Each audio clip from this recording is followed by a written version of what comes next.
Didn't get a chance to talk to Bret Bielema. Would have loved to. But that's a group that I think is as fascinating as it comes, because I think you would like Bret, by the way. And I've had a chance to cover him during his first go round in the Big Ten with Wisconsin in my early days with Big Ten Network. And I loved him. And I know his players love him. And I think he's a hell of a coach.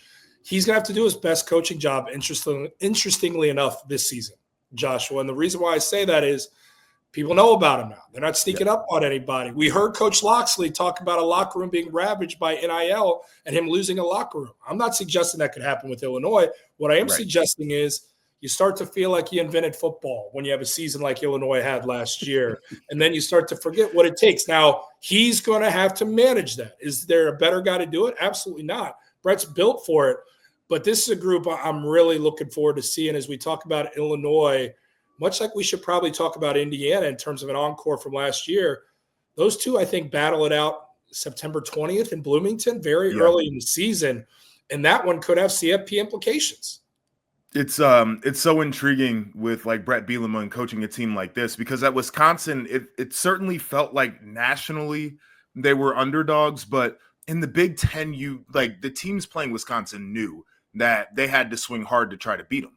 And I feel like that's where Illinois is right now, where, like, yes, in the grand scheme of things, like, it does feel like it'd be an underdog story, but they're not going to shock anybody when they're good this year. And to your point, he's going to have to control that, but he's built to control it because he's had really good teams in the past. It's not the first time he's had a good football team. I think the guy is as sharp as can be. I think one of the difference makers now that he has a veteran team that he trusts is this idea of him being one of the best game day coaches in the conference. Very detailed guy. He's dialed into situations. Like he's always anticipating what could come next in the game. And I think some of these games, especially if they're going to pull off an upset against a team like Ohio State, for example, probably going to be one in the margins. That would be a game that would, be a tight margin. And he would have to be the guy who is the elite situational coach. They're prepared for everything, can steal a possession here or there. And that's just the way that he likes to play anyway. Well, look, you're always going to, in any Ohio State versus X team matchup, you're always going to lean the talent is obviously in favor of Ohio State. But in terms of experience, that's going Illinois' way in that one. Oh, for sure. And especially at the most important position on the field, at quarterback, and Luke Altmaier. And I had a chance to catch up with him down there in Vegas, and what an impressive young man he is.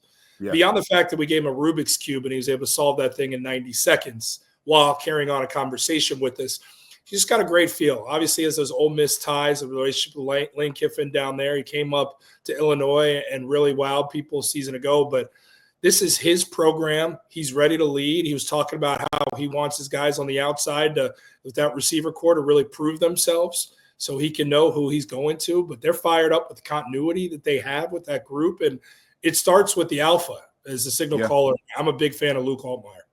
No, he played really confident ball last year. And you could tell that because he was taking his chances throwing the football, but he was putting it in the right spots. And he was putting it, whether coverage-wise in the right spots, whether location-wise in the right spots. He wasn't turning it over like he did before, and that's how you could tell he was cooking. He's got to carry that over